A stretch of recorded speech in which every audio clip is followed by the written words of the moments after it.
నమస్తే, welcome to our channel. అత్యంత పవిత్రమైన ప్రతిష్టాత్మకమైన తిరుమలలో జరుగుతున్న వరుస అపచారాలకు గాను కూటమి ప్రభుత్వం ఒక కఠిన నిర్ణయం తీసుకోవాలని సంకల్పించింది.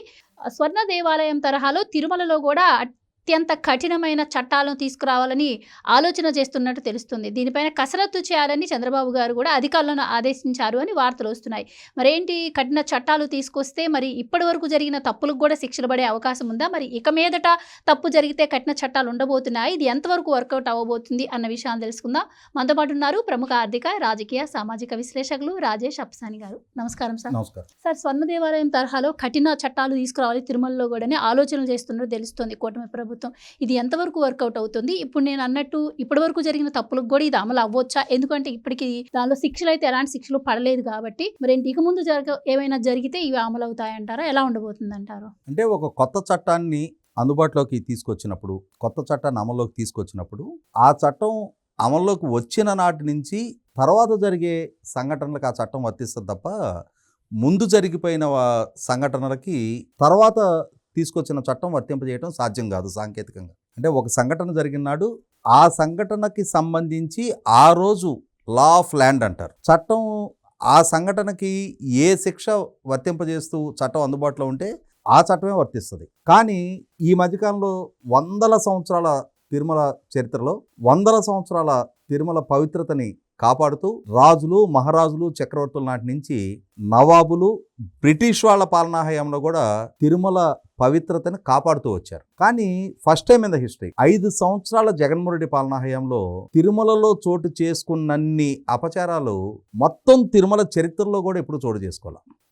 పుంకాల అపచారాలు తిరుమల కొండ మీద చోటు చేసుకున్నాయి. వాస్తవంగా జగన్మోహన్ రెడ్డి అనే ఒక వైఎస్ రాజశేఖర రెడ్డి కొడుకు, అతని రాజకీయ రంగ ప్రవేశం జరిగిన నాటి నుంచి తిరుమల కొండని తమ రాజకీయ ఎజెండాలో భాగంగా వాళ్ళు మొదటి నుంచి వాడుకుంటూ వచ్చారు. తిరుమల తిరుపతి దేవస్థాన ప్రధాన అర్చకుడు రమణ దీక్షితులు తిరుమల కొండ మీద తిరుమల శ్రీవారికి తప్ప ఏ ఇతర వ్యక్తులకి కూడా యాగాలు చేయకూడదు, ఏ వ్యక్తుల ప్రయోజనాన్ని ఉద్దేశించి యాగాలు చేయకూడదు. కానీ గతంలోనే రమణ దీక్షితులు అనే తిరుమల తిరుపతి దేవస్థాన ప్రధాన అర్చకుడు జగన్మోహన్ రెడ్డి కోసం సుదర్శన యాగం చేశాడు తిరుమలలో.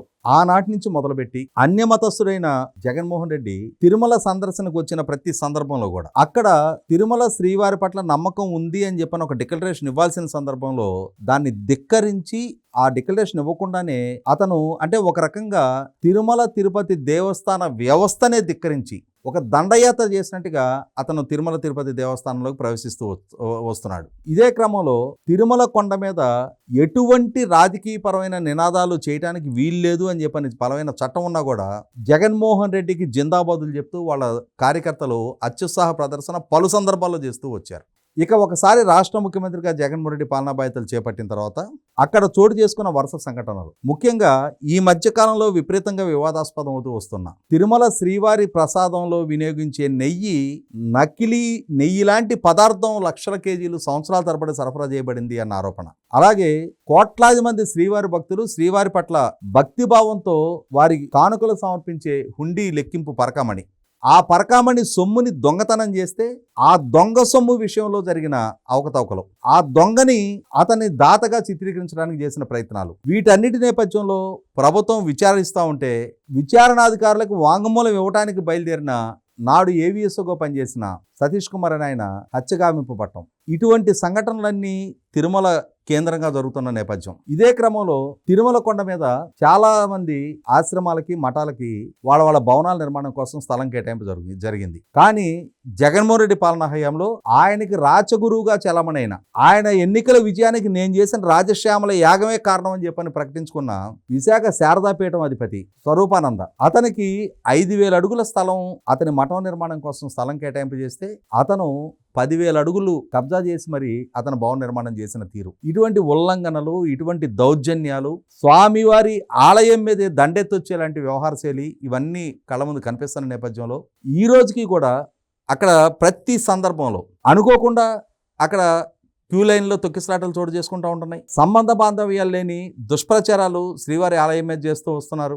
అలాగే గోశాల మీద దుష్ప్రచారాలు చేస్తూ వస్తున్నారు. ఇటువంటి నేపథ్యంలో ఖచ్చితంగా శ్రీవారి శాంటిటీని దెబ్బతీయాలని చెప్పని శ్రీవారి పవిత్రతని ఒక రాజకీయ అస్త్రంగా వాడుకునే ప్రయత్నం చేస్తూ వస్తున్నా, కోట్లాది మంది భక్తుల మనోభావాలతోటి ఆటలాడుకోవాలని చెప్పని చేస్తున్న ప్రయత్నాల నేపథ్యంలో ప్రభుత్వం అమృత్సర్లో ఉన్న స్వర్ణ దేవాలయానికి ఉన్న కఠినమైన చట్టాలని, అంటే స్వర్ణ దేవాలయం పట్ల ఎవరైనా అపచారం తలపెట్టినా, అక్కడ ఆ ఆలయ ప్రాంగణంలో ఎవరైనా అపవిత్రం చేసే ప్రయత్నం చేసినా సరే అక్కడ ఎటువంటి చట్టాలు అమలు జరుగుతూ ఉన్నాయి, కఠినమైన క్రిమినల్ ప్రొసీడింగ్స్ ఆస్కారం ఉన్న చట్టం అక్కడ అమల్లో ఉన్నందువల్ల అదే విధమైన చట్టాన్ని టీటీడీ విషయంలో కూడా అడాప్ట్ చేసుకోవాలి అని చెప్పని, టీటీడీకి ప్రస్తుతం ఉన్న చట్టాలకి పదును పెట్టాలి అని చెప్పని, కఠినమైన నిబంధనలు పొందుపరచాలి అని చెప్పని, అదే క్రమంలో అన్యమతస్థులు శ్రీవారి ఆలయంలో దర్శనానికి వచ్చిన సందర్భంలో డిక్లరేషన్ ఇచ్చే సందర్భంలో కూడా కఠినమైన నిబంధనలు అమలుపరచాలి అని చెప్పని ఇప్పుడు ప్రభుత్వం ఆలోచన చేస్తున్నట్టుగా, ముఖ్యమంత్రి గారు మంత్రుల మధ్య ఈ చర్చ జరిగినట్టుగా, ఆల్రెడీ ఇప్పుడు అమల్లో ఉన్న స్వర్ణ దేవాలయపు చట్టాన్ని ఒకసారి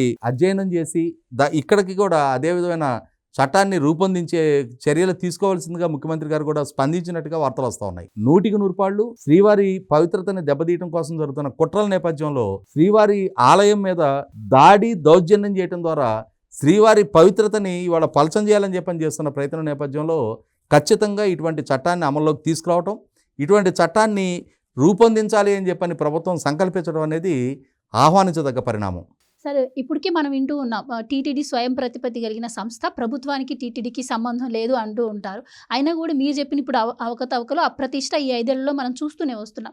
కానీ ఇప్పుడు తీసుకొచ్చి ఈ ప్రత్యేక చట్టాలు స్వర్ణ దేవాలయంకి ఏ విధంగా ఉందో అలాగే ఇది ఎంతవరకు వర్కౌట్ అవుతుంది? అంటే ఇప్పటికే చాలా పెద్ద పెద్ద కేసులు, ఈవెన్ హత్య కేసుల్లో ఇరుక్కున్న వాళ్ళు కూడా ఏదో ఒక దానిలో లొసుకులను ఉపయోగించుకుని బయటకు వస్తున్నారు.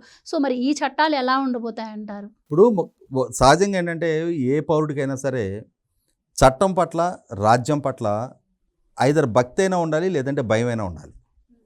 అంటే నేను ఒక ఆదర్శ పౌరుడిగా జీవించాలి అని చెప్పని ఒక భక్తిభావం అయినా ఉండాలి, లేదు నేను ఏదైనా తప్పు చేస్తే చట్టపరంగా నేను శిక్షకు గురవుతానని చెప్పని భయమైనా ఉండాలి. ఇవేమీ లేని బరితెగింపు వ్యక్తులు ఉంటారు కొందరు. కానీ వీలైనంత వరకు అటువంటి వ్యక్తులను కట్టడి చేయటం కోసం కఠిన నిబంధనలు రూపొందిస్తారు. అటువంటి కఠిన నిబంధనలు కూడా తోసిరాదని చెప్పని నేరాలకు పాల్పడే వ్యక్తులు ఉంటారు. కాకుంటే ఏమవుతుందంటే వీలైనంత వరకు ఈ చట్టం పదునైన చట్టాన్ని అమలులోకి తీసుకొచ్చినప్పుడు ఆ పదునైన చట్టం ద్వారా ఇటువంటి తప్పులు చేసే వాళ్ళని వేగవంతంగా, సమర్థంగా విచారణ చేసి వాళ్ళని శిక్షార్హులు చేసినప్పుడు, ఇటువంటి తప్పు చేస్తే ఎదురుగాబోయే కాన్సిక్వెన్సెస్ ఏంటి అనేది ప్రజలకు పరిచయం అయినప్పుడు వీలైనంత వరకు ఇటువంటి ప్రతిష్టాత్మక ఆలయాల విషయంలో కోట్లాది మంది భక్తుల మనోభావాలతో ముడిపడి ఉన్న అంశంలో తప్పు చేయటం అనేది వీలైనంత వరకు తగ్గడానికి ఆస్కారం ఉంటుంది. 100% అసలు తప్పు చేసేవాళ్ళు ఉంటారా అంటే ఉంటారు, కానీ వీలైనంత వరకు తగ్గించడానికి ఆస్కారం ఉంటుంది. Right sir, thank you so much.